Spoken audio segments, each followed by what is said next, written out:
We will call the order at 6 p.m. Please rise for the pledge of allegiance. Pledge of allegiance to the flag of the United States of America, and to the republic for which it stands, one nation under God, indivisible, with liberty and justice for all. Good evening. I'd like to take roll call. We're gonna open a regular meeting, then we'll. Thank you. Did you want me to do roll call? Did you want me to do roll call? Yeah, Lisa, if you can roll call the regular board first. Oh, the regular board? Okay. Looks like Patty Drew, Here. TJ Hecox, Here. Jan Songer. Here. I don't see Ryan or Mike. Is that correct? They're both absent. Okay, thanks. Okay, with that, we are going to move into budget meeting at 6:01. So with that, we will roll call budget committee, at least if you'd like. Patty Drew. Oh, okay. Emily Serrier, Here, sorry. Braden Erickson, Present. TJ Hecox, Here. and Jan Songer. Here. Yeah. Great. Thank you, Jan. There you go. All right. Welcome. Thank you for attending. Braden and Emily, appreciate your commitment. Thank you. All right. So the budget committee approval and or changes to consent agenda. Have we had a chance to review the April 21 minutes?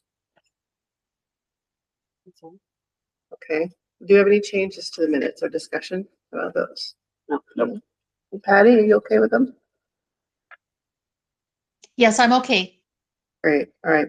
I will take a motion to approve those minutes. I'll make a motion to approve the minutes, April 21st, 2026 budget meeting. Do we have a second? Second. Thank you. Yeah.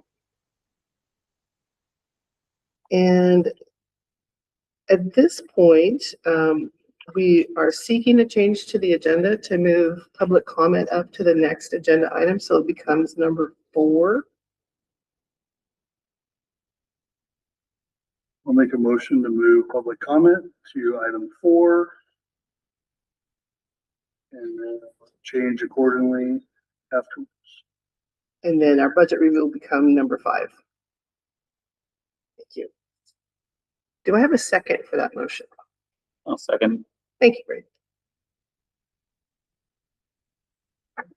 All right, I believe we do have Connor Vite is signed up for comment. Please join us. Yeah, I was told it was 2, but then someone just said that on the bottom of that sheet. It says 3 minutes. I see that it does say 3. 3. Okay. You got 3. Make sure that green button's on. It is on, and speaker's working. Sounds good. Okay. All right, so my name is Connor Vite, and I'm a high school math teacher and a middle school math teacher here at the school.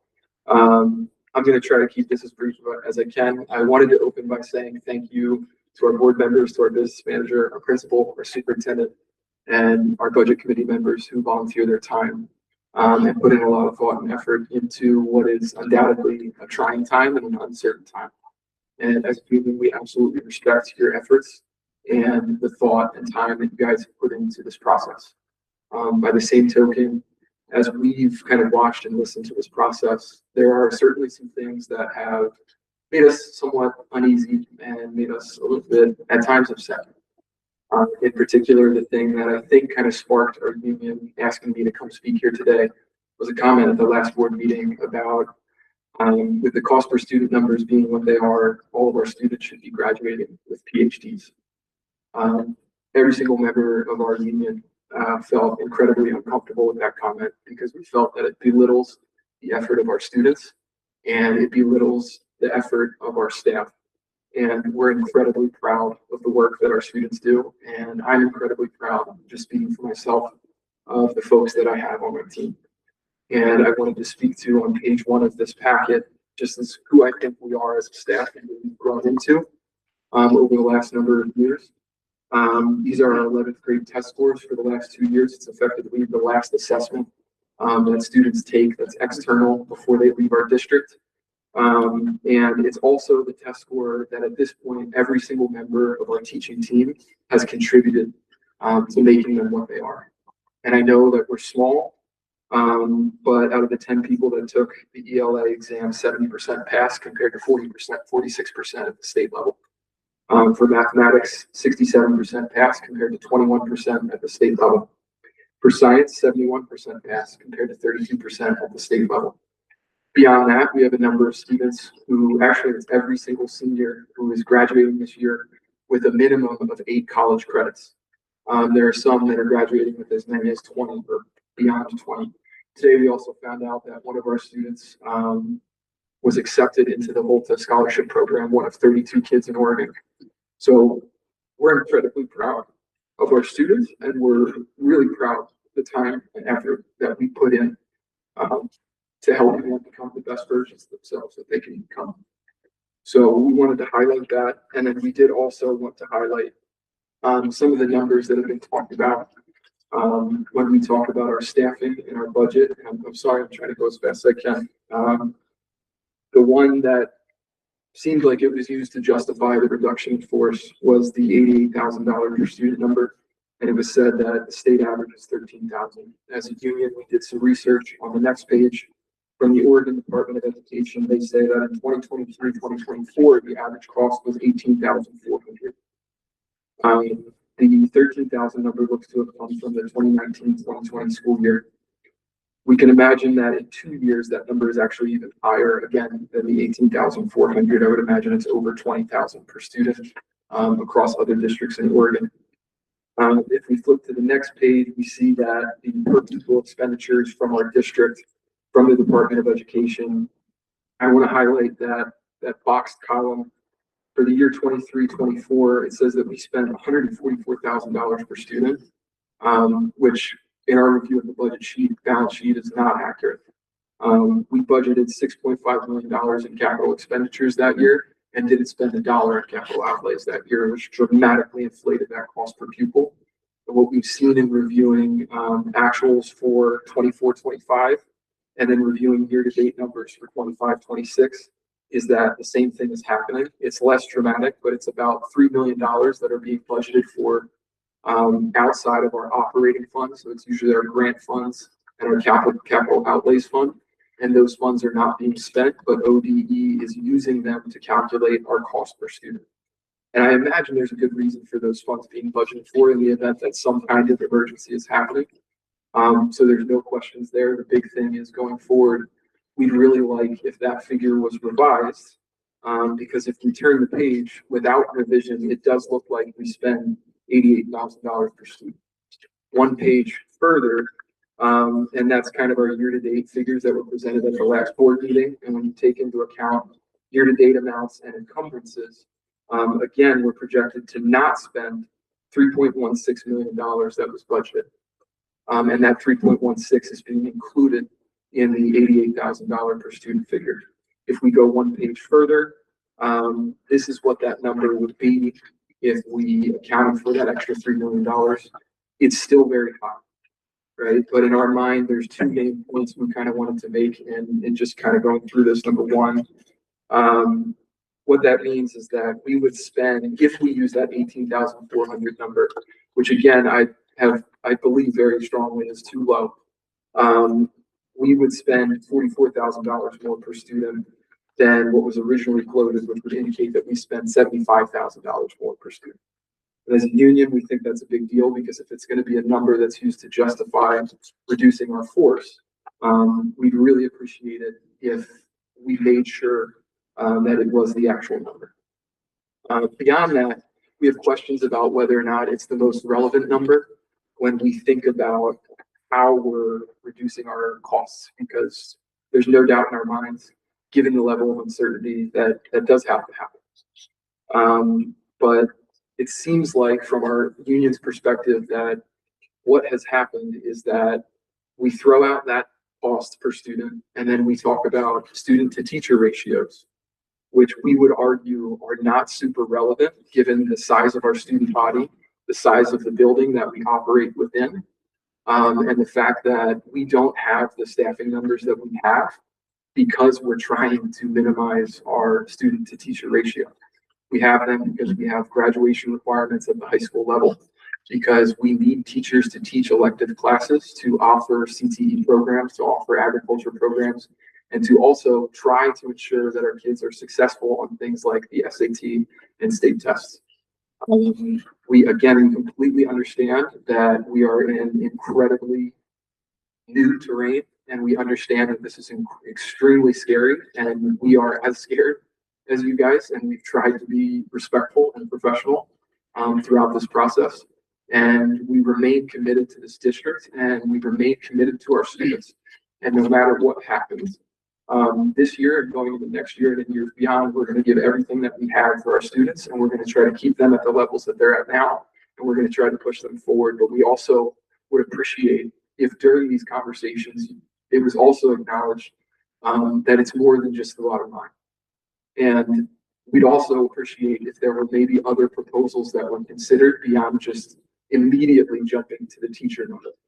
Because what we see when we look at Oregon Department of Education actual expenditure data and the PBAM object code structures, we can estimate that across districts in Oregon, between 45% and 55% of the budgeted operating expenses go directly to teachers and their salaries and associated payroll costs.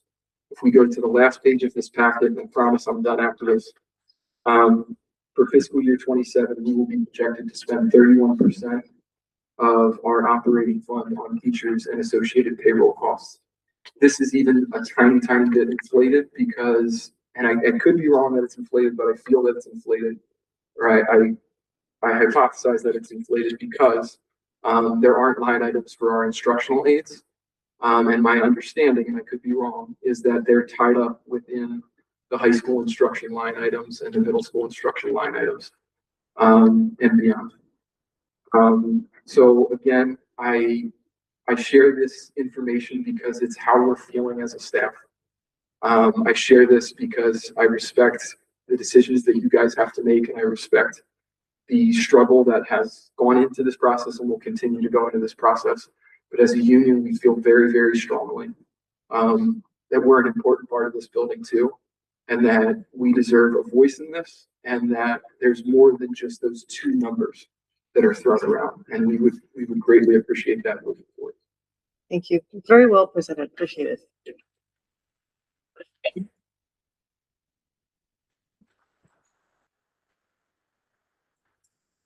All right.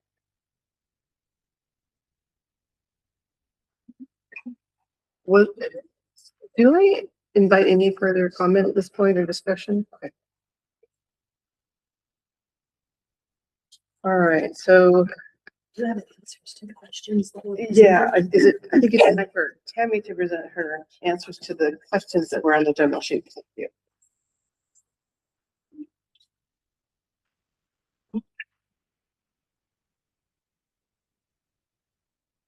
These questions were the questions that came through. I apologize, I just have in this document.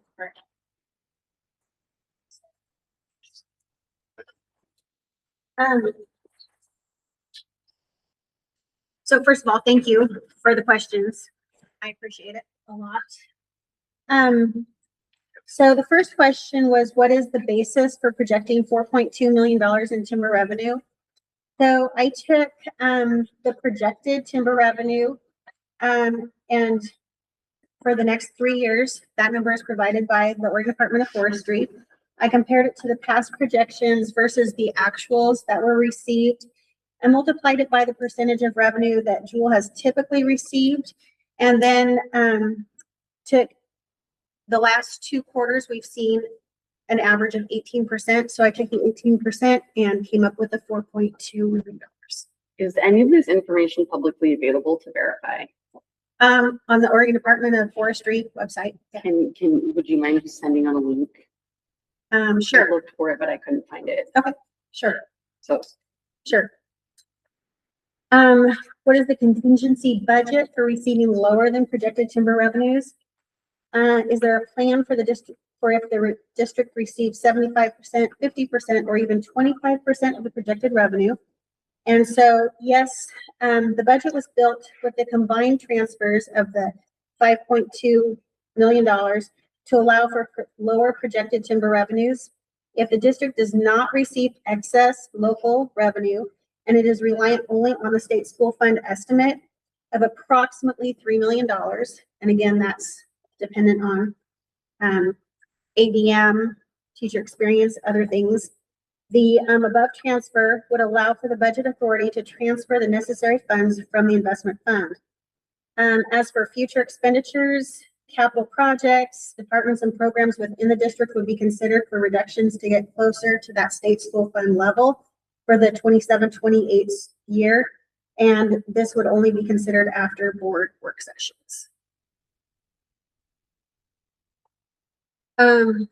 So special education instruction is being cut by a third FTE, but then adding in 0.75 in administrative FTE. If we had 0 admin FTE with almost 5 instruction FTE, why do we need admin now? So that's a management decision. Will the district be able to maintain all IEPs and obligations related? And this is, again, management discussion. But I did want to say for my part on this, the total FTE budgeted for SPED 25-26 was 4.82.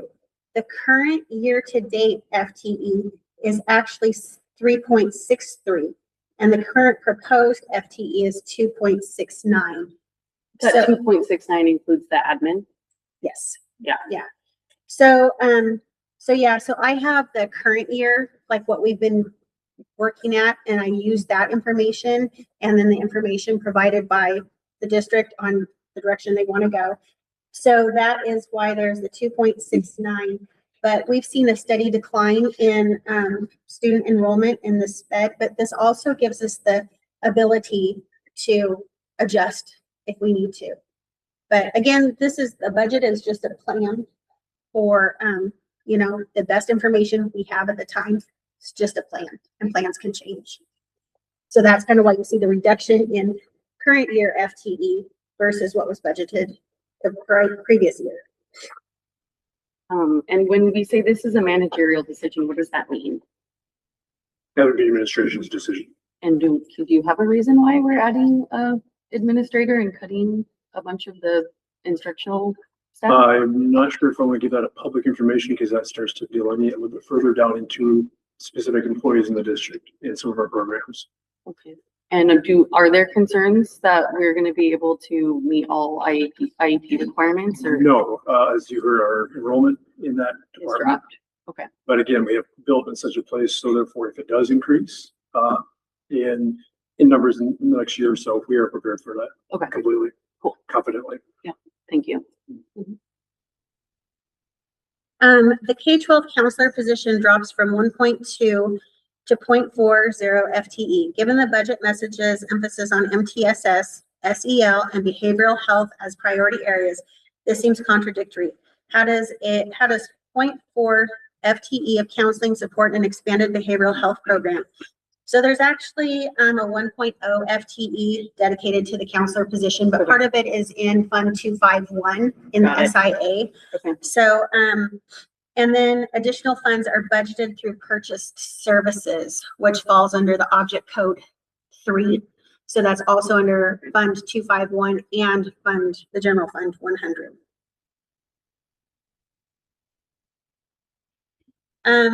Next question, is there a formal reserve floor policy for Fund 270? Not at this time. Is there plans to have one? That was a discussion briefly I brought to the board last board meeting or the meeting prior about as we go further in the future of the district, there needs to be discussion and something set by the board for that. So yes. Yeah, so candidly, my major concern is that there doesn't seem to be a great contingency plan for if funds come in lower, because right now the contingency plan for lower funding is to pull from the investment fund. And in your note, you call out how we can't keep doing that. And so I'm wondering, when is it that we're going to stop doing that? Because it seems Where's that floor? very imperative. And I think the district very easily could get into pretty bad situation if we don't have a policy in place for when we're going to cease pulling funds.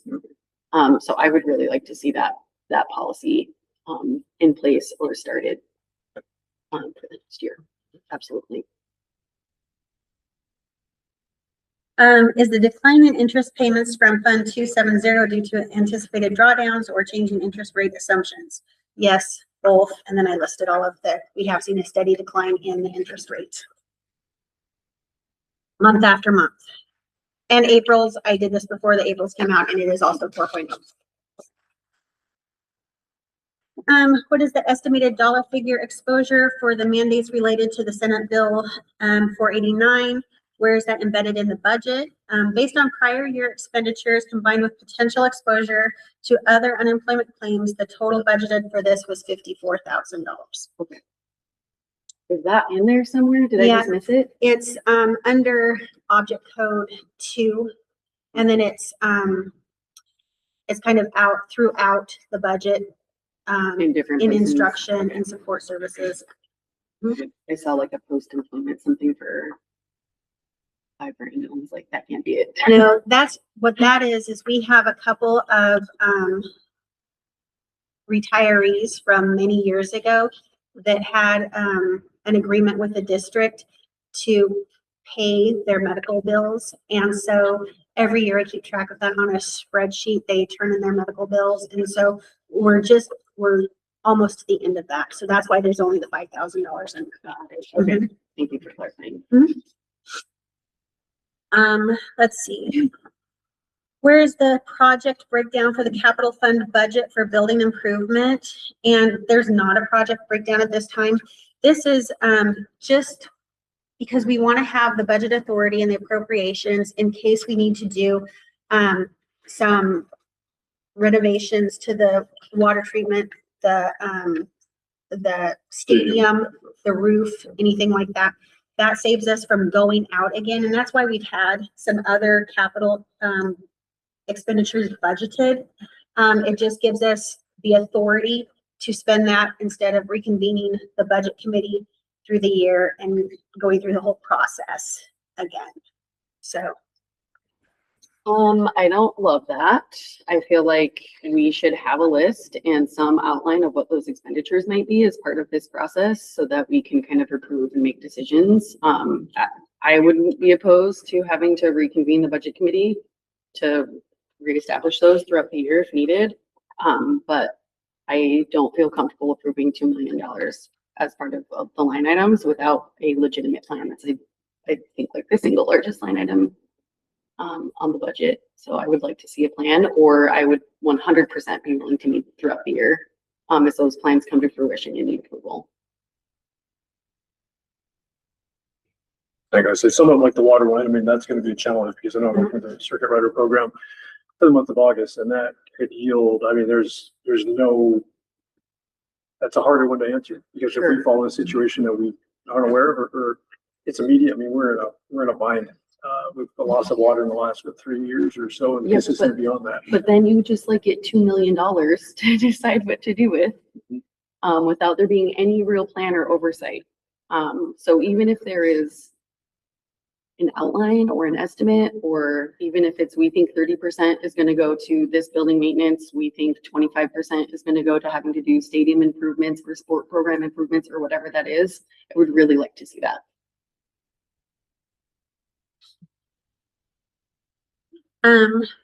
The next question, were the reductions of staff made in compliance with the collective bargaining agreement?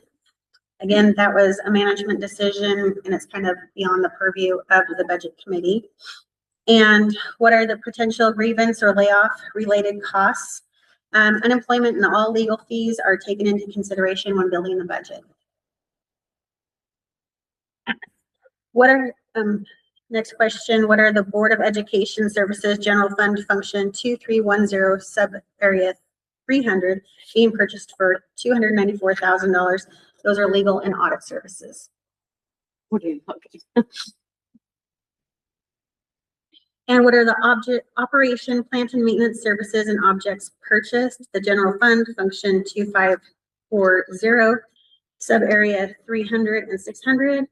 for $523,919 and $317,772 respectively. The 300 is all of our utilities, water, sewage, electricity, garbage, recycling, all of that. And 600 is our property insurance, SAM, and cyber coverage. Awesome, thank you. What is any assumptions? Thank you, Tammy. Other clarifications on that or anything? I appreciate you going through that. I read all 82 pages.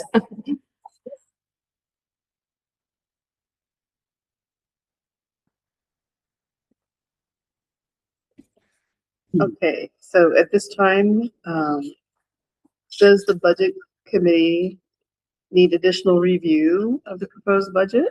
I would like to see that, an outline of the $2 million outlay before I'm ready to approve.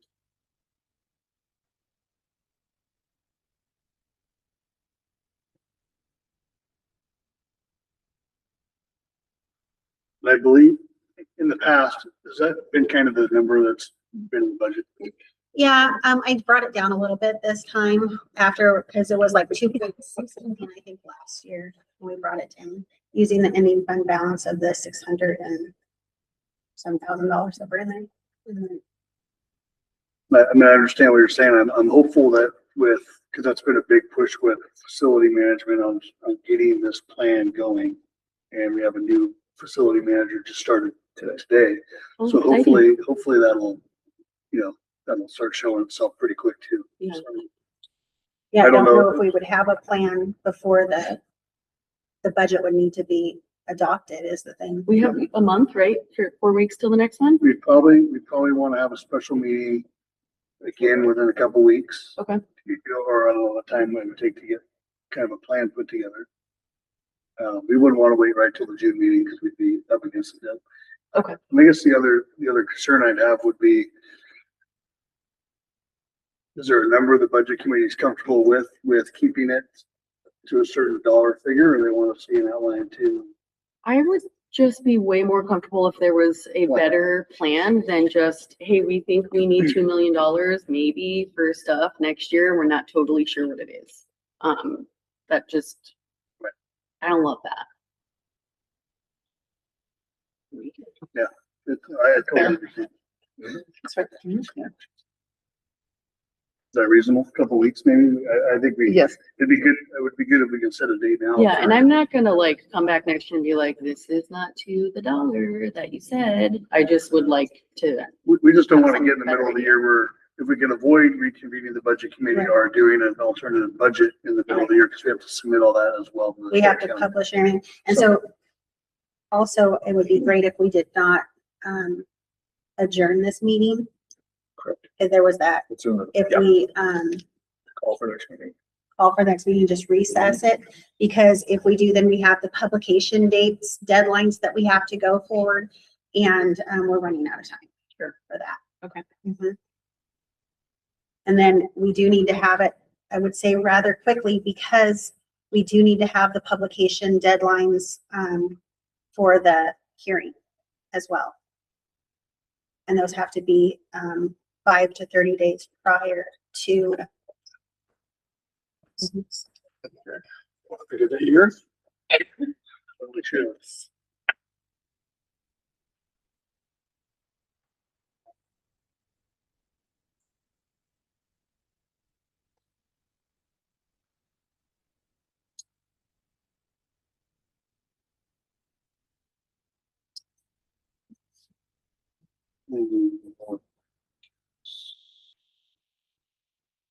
so the week of the 25th, I know that's a short week for the holiday, but I have great availability for that. I will be out of town. But Hmm? I'll be out of town on the 25th.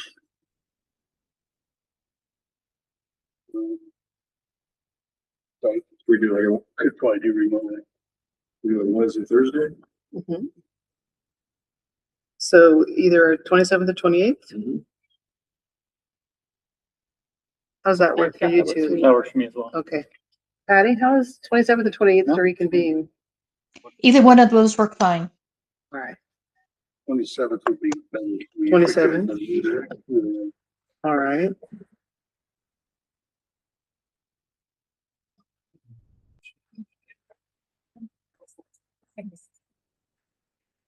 So it appears we have consensus on reconvening this meeting to Wednesday, May 27th, 6 p.m. 6 p.m. here. Thank you. Is this something we vote on as well? Do I need a motion for this part or? Actually, so Okay, we can be safe and make one. all right. I'd like to entertain a motion to reconvene and on Wednesday, the 27th of May at 6 p.m. I'll second that motion. Thank you, Raiden. Thank you. All in favor? Okay, all in favor? Emily Aye. and Braden? Aye. Patty? Yes. DJ? Yes. And I say aye as well. All right.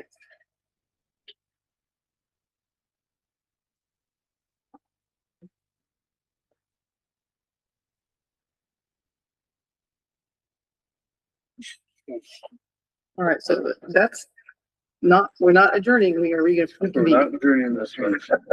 Okay. So we just sit here until then? Is that, Good point. You're stuck. Okay, we will move back into our regular board meeting. 6:31.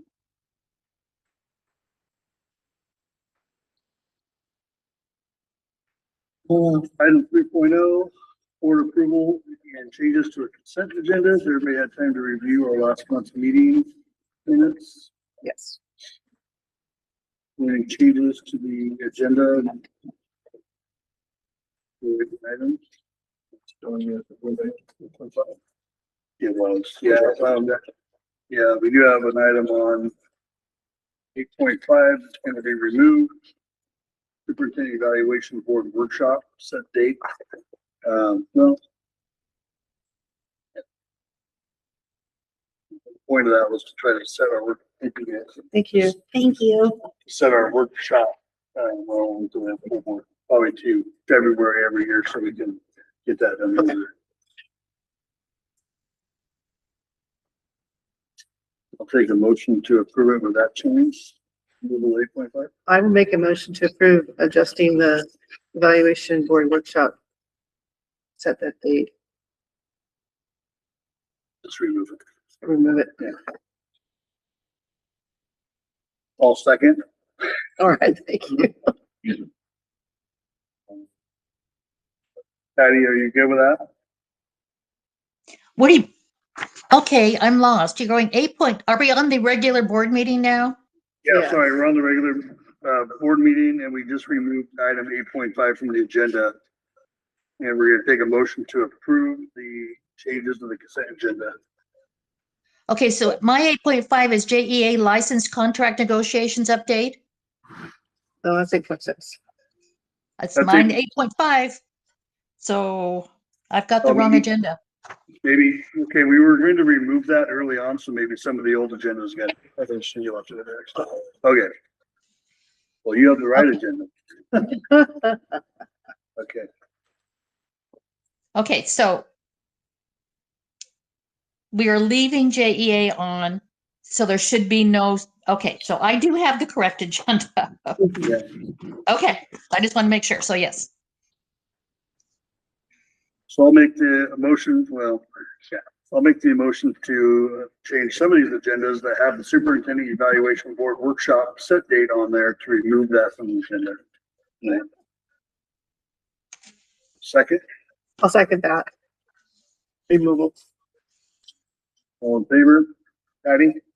Yes. Aye. Myself, aye. Okay. Item 4.0, I have one person's, this one.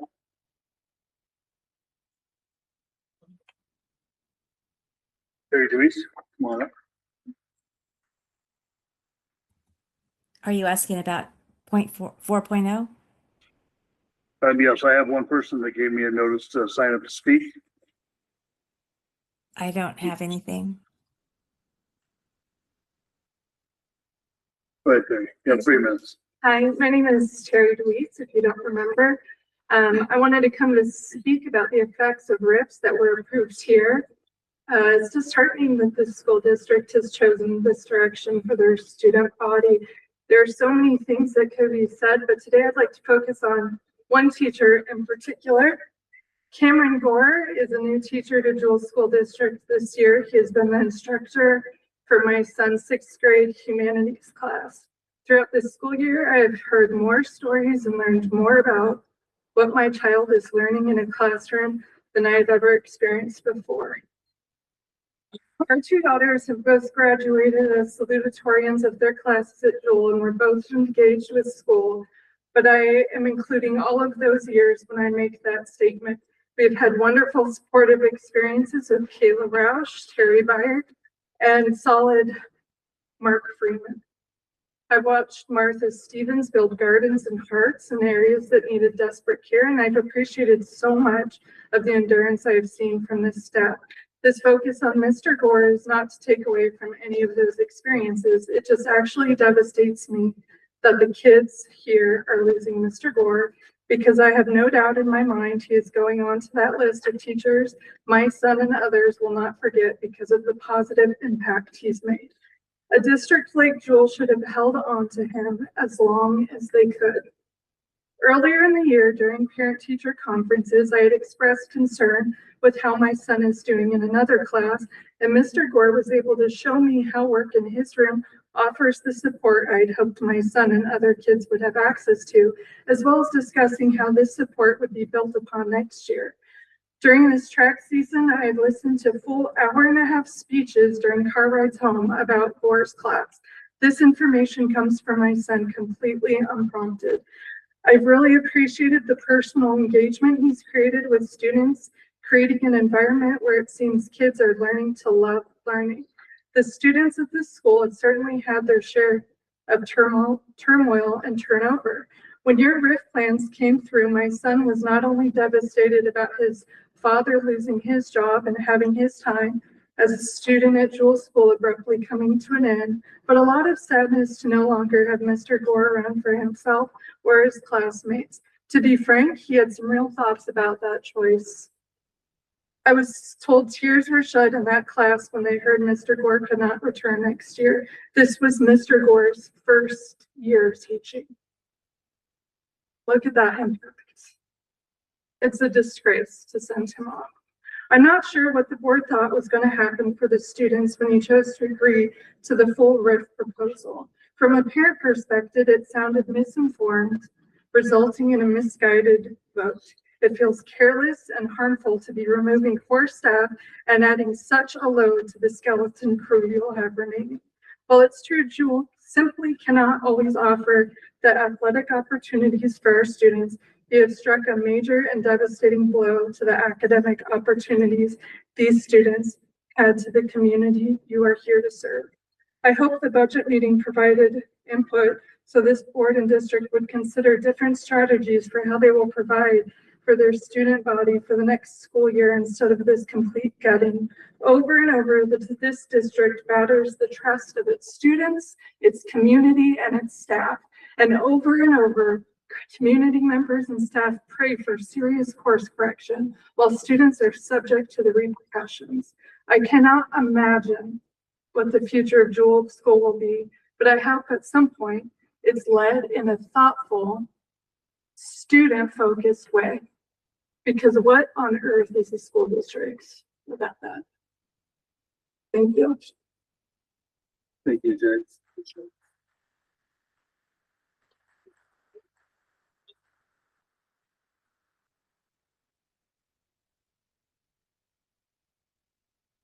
Item 5.0, financial report. Anything?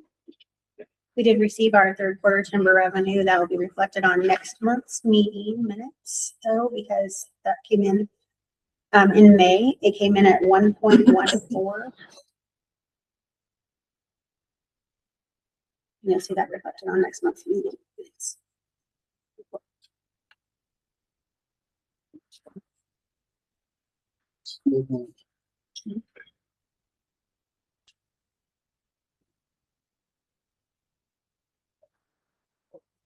Didn't have a ton of time to go through these, so it's. Do you have any questions?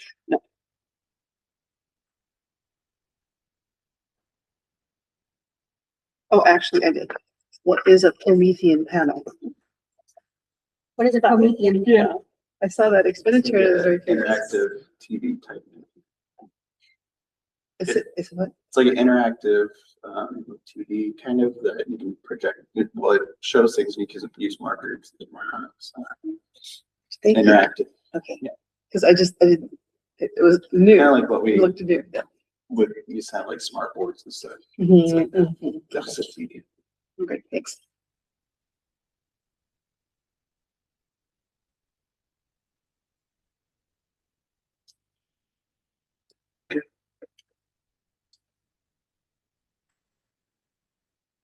Item 6.0, principal report. Good evening, members of the board, staff, and community. As we move through the final stretch of the school year, our students and staff continue to stay busy with a wide variety of academic opportunities, activities, and events across the district. State testing is currently underway, and I want to thank our teachers and students for the work they put into preparing for and administering assessments successfully. We appreciate the professionalism and flexibility that goes into making the testing process run smoothly. Over the past several weeks, students have participated in a number of enrichment opportunities and special events. Our elementary students have started their swimming program, while 5th and 6th grade students had the opportunity to participate in Starbase. It's like a STEM type learning activity. High school students have been involved in scholarship interviews, attending the Oregon Tradeswomen Career Fair, ensemble performances, track competitions, and preparations for prom and graduation season. We also celebrated several important recognition events this month, including our academic awards. These events are always a reminder of the tremendous growth, perseverance, and accomplishments of our students. Thank you to the staff members who have organized and supported those celebrations. I also want to thank our families, PTO, and community partners for their continued support throughout the year. From attending meetings and events to supporting student activities, your participation plays an important role in the success of our school. With only a limited number of weeks remaining in the school year, there's still much to accomplish and many opportunities ahead for students to finish the year strong. We appreciate everyone's continued hard work and commitment to making this a positive and successful year for our students. Thanks. Thank you. I had a question regarding Swiss data, and I don't know if Corey mentioned it to you, but I was we used to get some updates on the Swiss data stuff, in the principal report. Have we had much of that for data being collected this year? I mean, for a lot of the information, because I wasn't here last year. Right. But I think there's a lot less in there. But yeah, I could get that one together for you guys next. I know it's going in, it'd be nice next year, probably going into this, we'll see those. Maybe quarterly or something.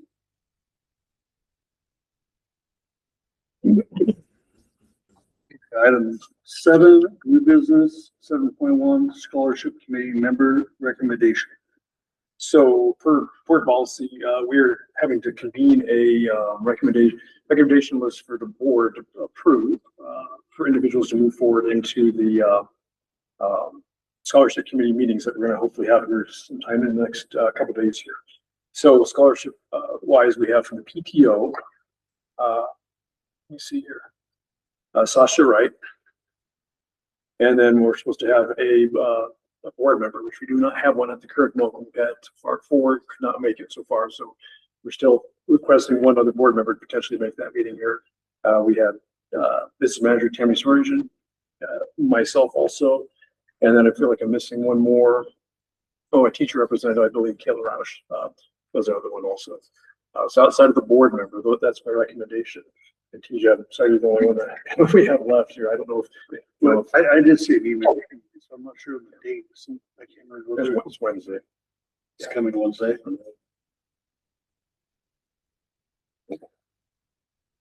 I thought if we cannot get a board member, What time? They're getting it to 11. I'm in Columbia County on Wednesday. Yeah. I know it's probably over there. as if the board is fine, I mean, assuming we still move forward with it, we can like attract any board members in there. Yeah. It'll just bring us down to 4 instead of the 5. The budget committee members you want to put on? I can ask Emily. I know Emily did it, last year?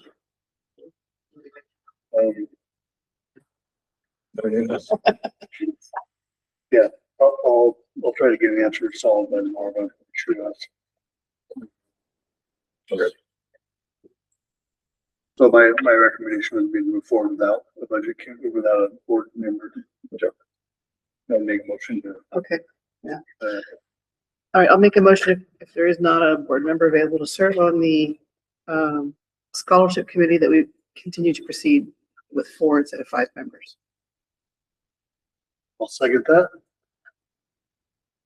All in favor? Patty? Yes. Jan? Aye. Myself, aye. Okay. 7.2, board policy update review. So this is it's a larger round than we've had previously. OSBA just sent out another rounds of updated policies in the last few weeks here. So these are just more proposed. If you take a look at, you don't have to go through them at all this evening unless you have any questions about them. Number of them, it's just it's time period, but this is a bunch of board procedural policies that came out as recommendations. Some of them were highly suggested and some of them were required by the state. You also see, let's see here. I think there's pest management, EBB was also another component that came in, equal employment opportunity, sexual harassment, and then also family leave and sick time were items that have also come through all the districts in Oregon. I encourage spend some time. The family leave has changed again and again continuously, and this was a pretty big adjustment to the verbiage that was inside the policy. Okay. I'll continue to review those. Yes, I've started looking at, there's a lot. Yeah, that's a hefty one. It's fun. Thank you. Item 8.0, superintendent report.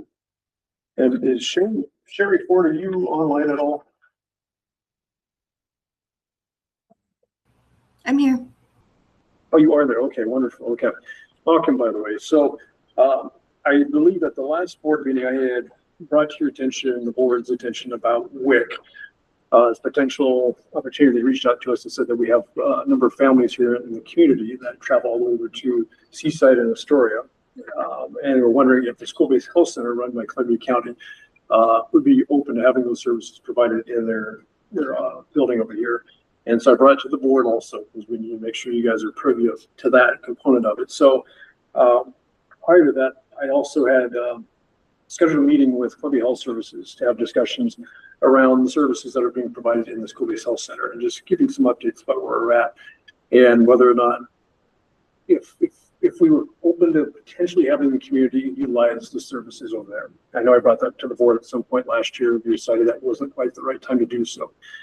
So the WIC conversation came up and thought, well, this would be an opportunity to potentially bring something forth where we could schedule something, families could schedule something with the center over here as a scheduled time, so they're not just randomly coming to the district here. And so this yielded a conversation with Sherry and her team also. And so Sherry, I'm going to ask you if you would mind expressing a little bit what that might look like, the WIC inside the school-based health center, but then also further conversations we had around 3 components about flu, vision, dental, and then the WIC also, excuse me, that would be the third one, if you'd be open to expressing that. Sure, I will do my best to hit each of those points.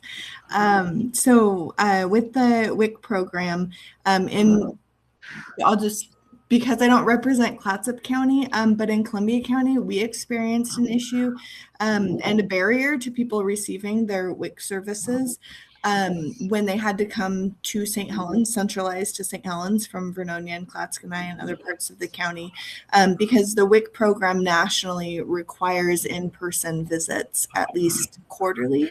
And so we started traveling in churches and local places once a month to each of the different areas to make sure that people could access the service and maintain their enrollment in the WIC program. And we've been doing that now for 15 years probably, and it has been very successful in maintaining enrollment and people accessing the food and breastfeeding support that they need. So when Corey came to me and asked how we would feel about WIC using the clinic, what could that look like? That's a very simple yes from us. If the board is in support of the space being used that way, we will arrange hours and accommodations and partnership with Clatsop County to make sure that the space is available for families to use.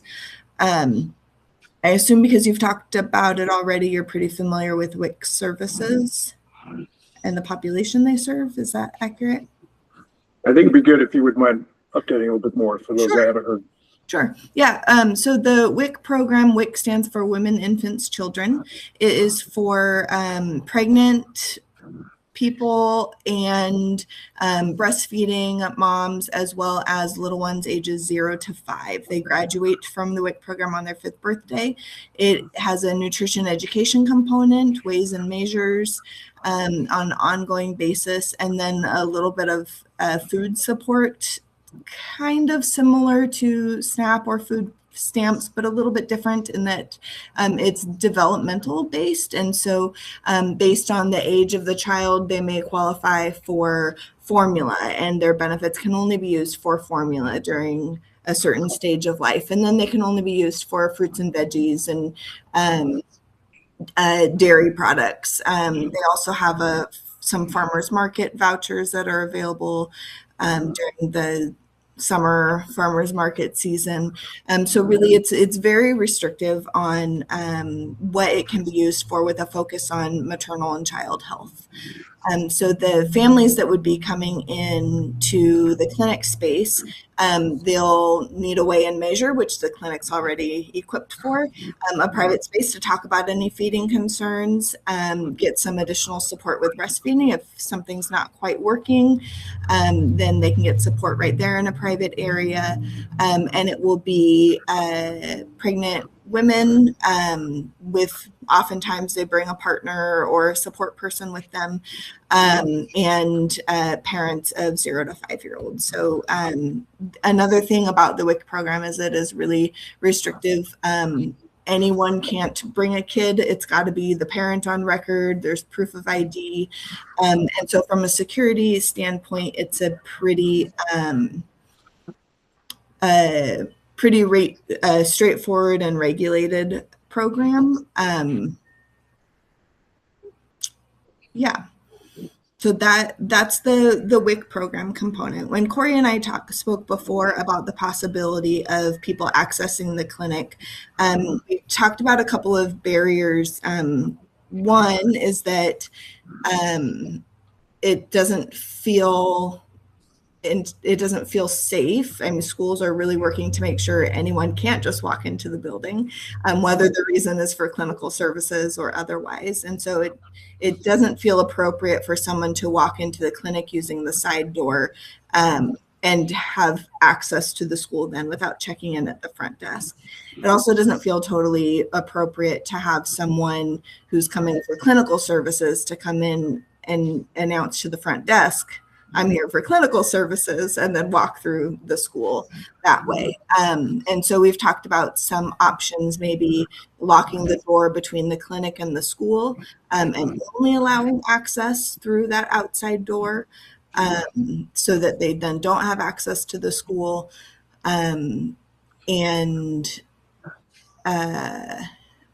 Yeah, I think from a security standpoint, that's primarily what we've talked about that way as an option to help make the process smoother. Yeah, because that was one of the concerns with the board we discussed about who's coming in outside with our kids here in the building, keeping it secure. Yeah. So that was one component. And I know we also talked about, the state with the recertification, also looking at this center, wanting to see more people coming through, if I'm in blunt here. And so that also led to conversations about flu shot and Envision dental. Yeah. So Chair, I'd have you also speak to that. Yep. Please. Yep. So the last piece I didn't mention about the WIC program is that those are appointment based, and so the appointments get scheduled in advance. People would only be coming for the WIC services if they had an appointment. At least that's the way I've always seen WIC function. So that would be something to work out, and would be an appropriate conversation to have with Clatsop County as well. And then with flu clinics, so we have gone to schools to do staff flu clinics, seasonally. We also did that during the COVID era. There's not really a lot of those kinds of clinics happening now.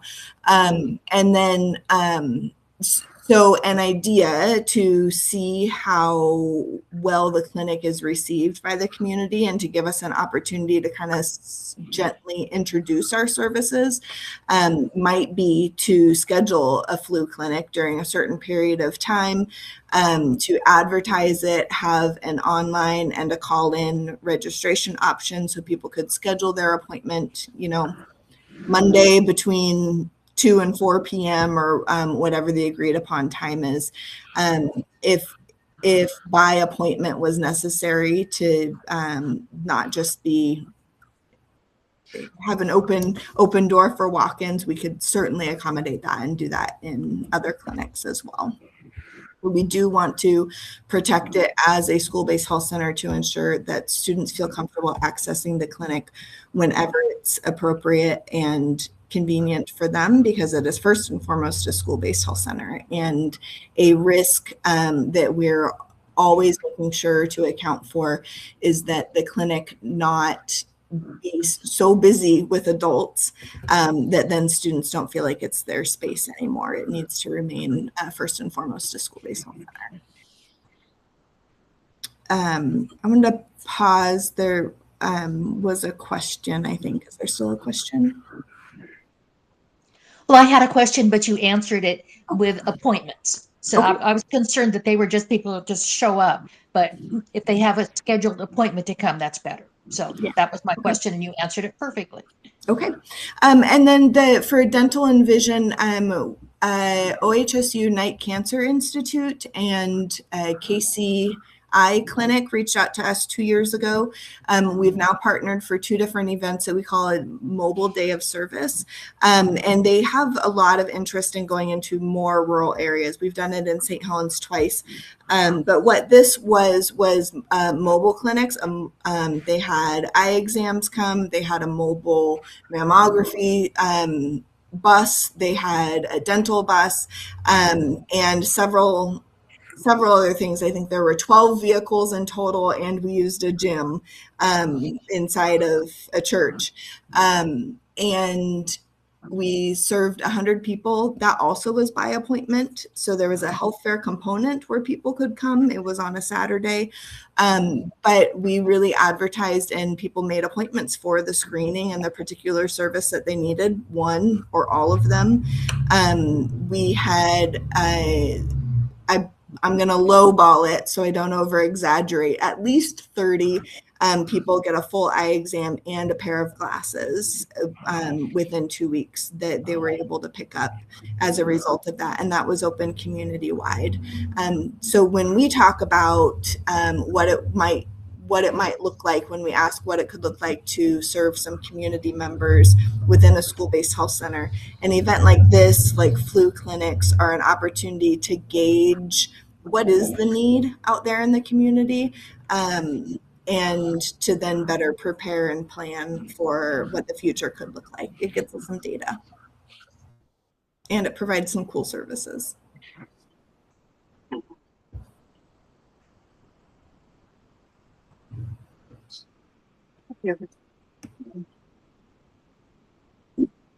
So I did a walkthrough with Corey this week I wasn't quite familiar with how that was set up over there. And I feel with that door in the school, enclosed or locked or secured would be, I would have no problem with people coming up by appointments only outside. Maybe there's a, you know, what I mentioned to Corey was students were going to the health-based center, that they would come around the other door and all the entrances would just be from the side door. I think there's some cameras out there. I think we'd have decent coverage of it. I think we'd have, you know, a buzz-in option at the door for people to come into the health-based center pretty easily. I ran the idea by the office, so maybe being able to monitor the window as well. Not that they would buzz them in, but they would be able to at least see when someone's there and intercom to the health-based center to let them in. So I felt pretty good about it. I don't like the door access right into the hallway, but that's secured. I feel like there would be no need. I think all the concerns that the board had would be gone. It's by appointment. They can have a buzz-in situation. The door to the school is locked. And then they have like a check-in process similar to the front desk here, or? Yeah. Have you been over there? No. I highly suggest maybe taking a little. Okay. But yeah, it's pretty, I mean, it's access to the courtyard. So it's the waiting area. I mean, I'd like to see us signed up well on the outside for, you know, we talked about parking, designated parking over here to where it's covered and then marked on even the walkway marked well to get over there. So there's no confusion to go into the main door. And then if students need it, they still come outside and then. Yeah, they would, in my opinion, they would access to the hallway here and go out the door, and it's, you know, 15, 20 feet out through the courtyard to that main door, just to keep it completely separated out. Yeah. And that'd be, you know, maybe something we'd have to look at if the students going in, there's people out there waiting, then we'd have to have some sort of control there where they're not going to go out there until somebody brings them in or something. Okay, I'm confused. I thought with the WIC coming by appointment only, it would be on days that we would not have school health-based available for our students. Am I not getting this correct? So why would we have our students and the WIC people coming at the same time? We would. Yeah, we haven't had that discussion, but the plan would not be the same time as students are here. Okay, that's what I thought, that would not be a good idea to have both at the same time. So I'm not sure why we're worried about kids coming in when they're not supposed to be there when the WIC kids come in.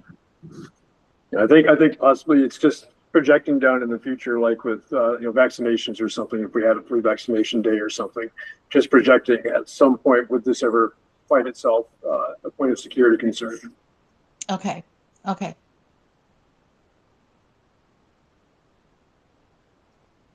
Yeah, I think, you know, unless the clinic was backed up and they couldn't get to certain people or something and it ran into a scheduling time, and I'm not sure if the clinic would be able to notify the school in time for a scheduled appointment to cancel or whatever reason. I mean, it's student based first, so hopefully that wouldn't be the case. Yeah, potentially if there's a vaccination occurring, somebody may have an adverse reaction that kind of throw the schedule off for a few minutes here or there.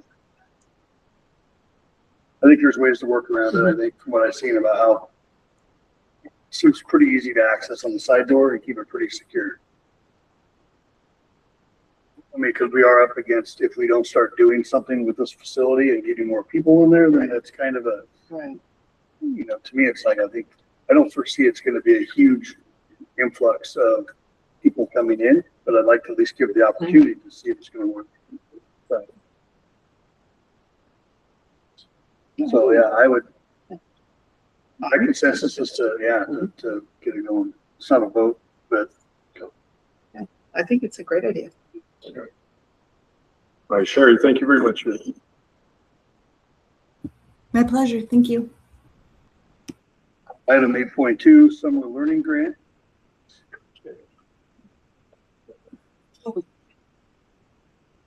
So let's see, this is April 28th.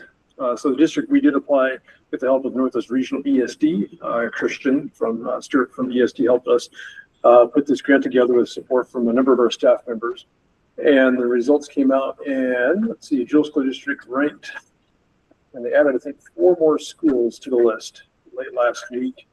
So I think there's 147 schools that applied for this grant. It's a 3-year grant. So when you apply for it, if you receive this grant, it's good for this amount, and then you get the same amount the next year and the same amount the following year. So for 3 years. So Jewel ranked 54 in the whole state. And we're receiving $44,618 for summer learning programming in the school district starting with this school year. And so I want to make sure that the district was aware of that. I know Mr. White and I have spoken a couple of times about getting the information started and running out there with the community and with our staff, so we can start preparing for what this will look like.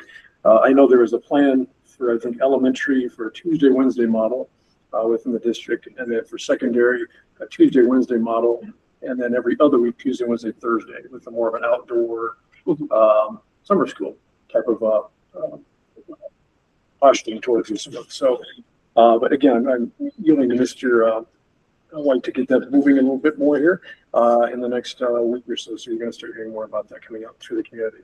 But it's a very exciting opportunity for our kids. I mean, looking at this and just generalizing, it's not going to be your traditional, in my viewing of how it looks right now, in the classroom studying. You're going to be out hands-on, experiencing nature and what we have here to offer in Jewel, which is a lot of opportunity outside the building here. So it's a pretty exciting opportunity for all. Have we had anything like that in the past? This is the first time this specific grant has come through. Does it even tie into career training opportunities? You know, they're putting a heavy emphasis with the governors on the literacy, early literacy. I mean, that's been the biggest push right now. So that continues to be the push through this aspect. I'm still getting information from all sorts of organizations reaching out, providing guidance on how we want to use the funding. And a lot of that is towards literacy. Right now. That's good. Yeah. And we have, I know, some of us tied to a meeting tomorrow required for state summer learning grant. So 1:30 to 3 o'clock tomorrow, we have to have a meeting with the state. It's a requirement to move forward with this next step. So,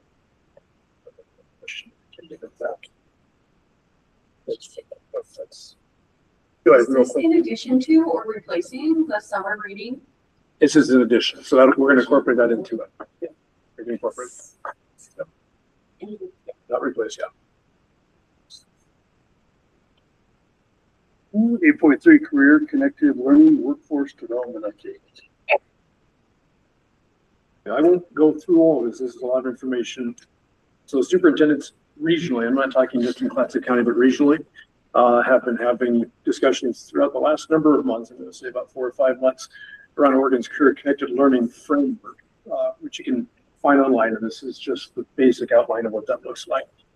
And let's see, Adam Whalen and Misty Ward have been working, they're part of the Northwest Regional ESD. They've been working with, I believe, Martha and George and myself and Sam in the district as a whole about potentially moving forward with some new concepts for work-based sites in Clatsop County, specifically Clatsop County, but it is a regional one. So the idea is to branch this out beyond that. Working with us as well, not directly with ESD, is Misty Bateman and Kevin Leahy, who are also part of the Clatsop Works paid internship program, which we've had students take part in the district prior, and also the job fair through the CC Cooperative Work Experience. And that's been at the college this year. It was at the Seaside Convention Center. And so some of the themes that we've come up with, and I'll go through these, are pertinent to some of the rural communities. And we've talked about opportunities for our students and our kids to have exposure to more than just what we have here in our community, so they can have more of a vision just beyond some of the localized components in our district that we offer. So the themes that they came up with is access and equity gaps, especially in rural communities. And so the 4 bullet points that we had discussed in the last few months here are students in smaller and rural districts face limited program availability, often restricted to a narrow set of pathways. And you're going to see, for example, fire science, which is what we offer, in manufacturing, which is something that's also been on board along with construction. It says geographic isolation and poverty significantly limit participation. And I've often referenced to the Clatsop County superintendents in the ESD. They have the schools there in alignment on the coast, but Jewel is about 45, 50 minutes outside. So every option we receive is always a virtual option. And that's hard to swallow sometimes because our kids do matter as well. Access is not just about programs, it shapes students' mindset and perceived opportunity. And I can say, for example, When somebody experiences something for the first time, I mean, that really can open up their eyes and their opportunities to a world that they may not have been exposed to and didn't know was there. And then transportation and proximity remain a major structural barrier. And for our district, that is very, very true for our rural community. CTE is also being pushed. It's highly effective, but incomplete as it's currently structured. So CTE programs are among the strongest drivers of engagement and graduation across districts. Students are finding success, including direct entry into high-wage careers. You heard about one of our students today, scholarships for the Volta program, and that's our second student to receive that. Is that our third? Okay, that's our third someone. So, however, concerns are emerging that our CTE is not consistently preparing students for college pathways. I'm not saying anything about our district, but just in general, it's how we feel as superintendents. Programs may need to evolve to include dual outcomes, career plus college readiness, which you've also heard our dual credit numbers in the district at the highest I think we've had, if ever here. Some districts may face reductions in CTE offerings due to budget pressures, increasing urgency for shared solutions. So trying to figure out what happens in those constraints for districts. Number 3 out of the 4, need to evolve from programs to pathways to workforce systems. So strong interest in moving beyond isolated programs toward industry recognized credentials, which I'll explain more in one of our options they're going to share with us here. Pre-apprenticeships and apprenticeships and internships and real world learning. Employers should be partners, not just for funding, but for authentic student experiences and skill development. We really feel they should be part of what we do within our own environment here in the school districts. And then increasing emphasis on technical skills plus durable soft skills and preparing students for the changing workforce. That also includes AI and the impacts that that's having on everyday workforce here. And the last one is regionalization and resource sharing as a path forward. There's a strong interest in regional models to overcome scale limitations. So shared programming across districts. We have talked about what each district in Clatsop County has to offer, including Jewel. And then also beyond just Clatsop County, what other districts are doing, and can we be able to share those across districts? Shuttle transportation systems, it's already working in some areas. Obviously a big challenge for our district, a 2-hour commitment, no matter what, one way and back here. And then shared staffing facilities and funding, and the recognition that we can't do this district by district. And so this is working with the ESD. It needs to be a unified vision if this is where we're moving. Rural regions, especially collective solutions, provide those opportunities.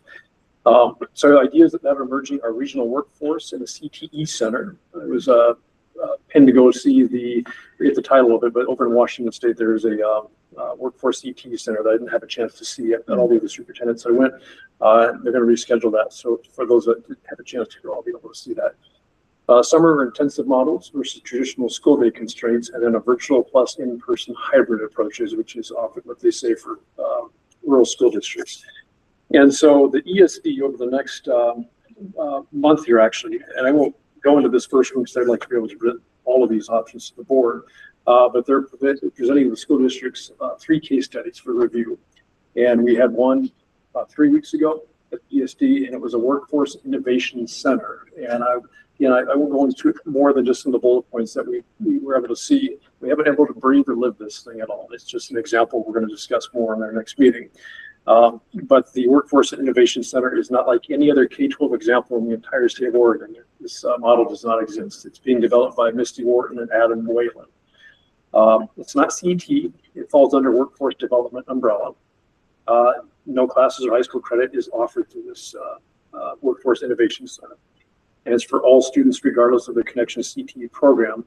And it lives outside of the K-12 system. And so basically the concept is, with the current programming needs of the community that this center is involved with, somebody could walk out with a credential of some sort, regardless of whatever is being offered at that time within a short amount of time to get them out in the workforce. So it would be open to students. It would be run outside again of the district. The district would have an opportunity to provide that support to bring these the youth into that world here. And so the districts are going to talk more about this specifically. They just give an overview of it at the last meeting. And then we're supposed to hear more about the classic CTE Skills Center. And that is a more traditional one that you'll see across many states here. And then the hub and spoke, if I'm understanding that correctly, they did not talk about that. But I'm thinking that's probably more of a regionalized center where they run systems, and there's maybe a learning center that does something specific over in this area, and one that does something over here, and one that does something over here. And where the skill center is all the all the items and all the machinery and whatnot is all hosted right there. And the hub and spoke is more specific to this area, is what we do over here, in this specific area over here, kind of like a bike wheel. But again, they have not given any information about what the hub and spoke is. But I did want to give you an informational update that this push with the CT component within our region, and I'm talking Clatsop County to start with, but beyond, is a big push right now with the superintendents in the Northwest Regional ESD about visioning out. And Adam Whalen and Mr. Wharton, I know I mentioned both of our CT educators here in the district that we're going to be presenting this information to them over the next probably month once they've wrapped up with this. I'll send this information over to them, and then I think conversations are going to be had amongst districts about what these models are, and they get feedback from our staff in terms of what that might look like from their vision, and then share that with the ESD, and then continue to build out for the following year to see what this might look like, where options might be able to come to fruition somewhere down the road here. But the idea is to push this from ideas to action sometime in the next year. Oh, good.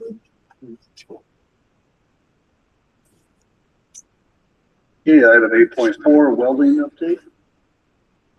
This is brief, but I wanted to mention here that Martha Stevens, our agricultural teacher, did reach out and mention that we had a gentleman, Jerry Frampton, and correct me if I'm wrong, I believe that's Columbia Steel and Welding Supply, if I'm correct, the organization. It was where they're from, I believe, was donating a weld inspector to go through all of our welding equipment. David Law coming out here, just inspecting our equipment to see the shape and condition. And we've had another gentleman out here also, and was here for quite a while. I know Mr. A, excuse me, was helping support him through that time in his classroom. And from my understanding, after a number of hours of visiting the district, that this equipment looks to be in pretty good shape overall, with the hope, not a promise, that our students may have an opportunity to start taking a look at some welding components here, maybe in the second half of next year at the earliest, to get that area of our CTU room opened up a little bit more. I just want to give an update. That's a very exciting movement forward. Yeah, that's a community to hear that support for our kids here.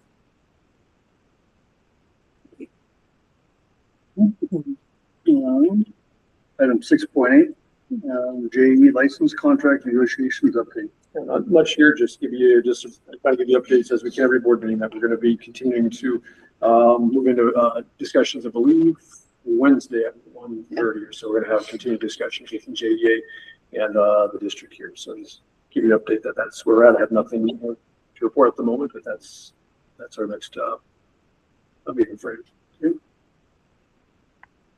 9.0 audience clarifications. And 10.0 board of directors time. Go ahead, Inspector Song. I think it's important to reinforce how much I appreciate the feedback, the honesty, the care, and the concern. And I find it really valuable to understand exactly where you're coming from and the difficulties in losing wonderful teachers. You know, on a human level, I really get that, and I wish it was different. It's not anything we did lightly at all. And I just want you to know that I can't. I just want you to know that our decisions they have consequences, and I am aware of that. And the fact that you're all still here committed to the next, school year and the kids still, it means so much. That's why I'm here too. I appreciate y'all coming. Thank you. Yeah, I don't know. I probably couldn't say that any better, but I do appreciate you guys coming up, Connor, giving that representation from the union. And I do believe that, comments being made regarding, the staffing or the students with the PhD is, that's not, I don't think it was meant in that context, I guess. It was, and I understand how that hurts. It can be portrayed that way. That was not, and I apologize for for that. That shouldn't be. That's not what I don't think any of the board members are up here for. We know that the numbers relate to people here at the school, and it hurts no matter what we do. We have to figure out a way to get this district in line with something real quick. And unfortunately we're not done. And that's the hard part, because we don't know where we're going to go. Hopefully we have by a miracle something changes maybe, and things might be different next year. But it's hard for us to plan that. We have to navigate for uncertain waters and hope for the best.